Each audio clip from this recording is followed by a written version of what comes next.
Alright, so this is the circular motion quiz, and we have a car going around a circle on an inclined plane. Excuse me. Okay, first thing, part A, draw a force body diagram of the car. Well, the car is basically sitting on a hill, okay? So we have our car. This is the hill it's sitting on. Okay, what forces are acting on it? Gravity is going to go straight down. So Fg. The normal force is once again perpendicular to our hill. And then friction,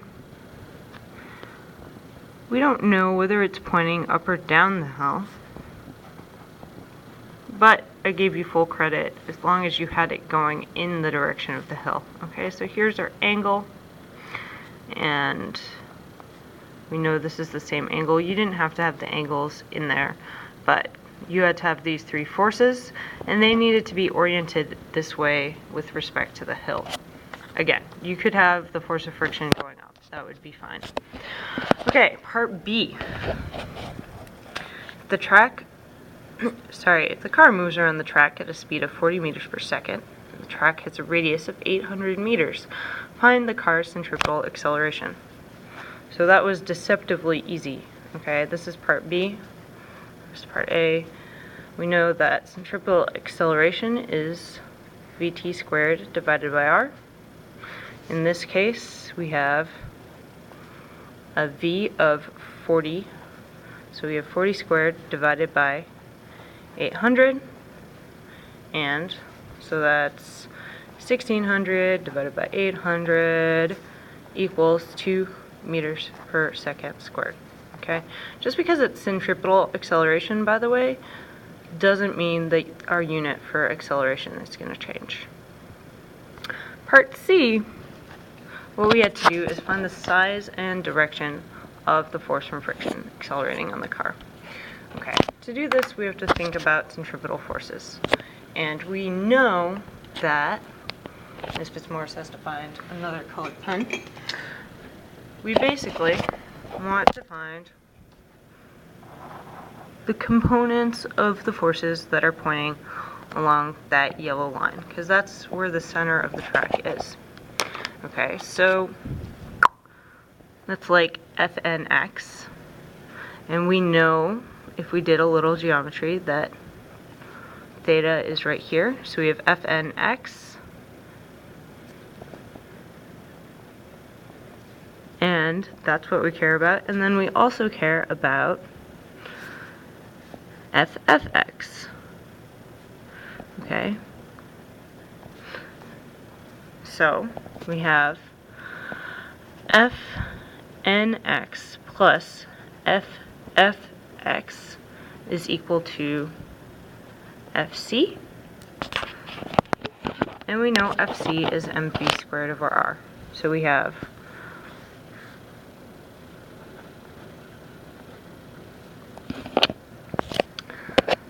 okay, looking at geometry, we know that the x component of the normal force, okay, so looking at my force body diagram, the x component is across or opposite from our angle, so we're going to use sine. We have Fn sine theta plus Ff, and looking at this is our angle 2. It's adjacent, so cosine theta equals mv squared divided by r. Okay, now at this point, we have to think about hill problems that we've done before. Okay, so at this point, we've done so many hill problems that we know that Fn has to be the same thing as the y component of Fg. Okay, so we have Fn equals Fgy, Fn equals mg cosine theta. Okay, and A lot of people tried to solve for the coefficient of friction. I just asked you to solve for FF, so we're going to leave it as a variable. Okay, now we're going to put mg cosine theta into our equation. We have mg cosine theta for Fn times sine theta plus ff cosine theta equals mv squared over r. Okay, now we're just plugging in numbers. This is the hardest part for me. You all know that because I can't find my calculator ever. But we have m is 900 times 10 times cosine 14 times sine 14 plus ff cosine 14 equals, we know v squared over r is equal to 2, so 900 is our mass times 2. Okay, so we know right away this side is equal to 1800. Okay, cosine of 14 is 0.97, so FF 0.97. Okay, the sine 14 is equal to 14 sine 0.24. So we have 0.24 times 0.97 times 9,000, and we get 211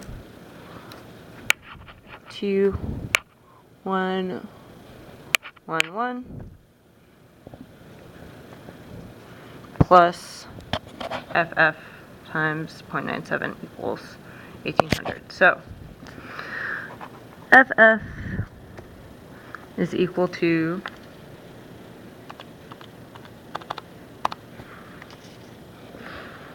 negative 311.9 divided by 0.97. Okay, so it's 320 newtons about. That's approximate, that's fine. And since it's negative, and I drew it going down the hill, we know it is up the hill. Great.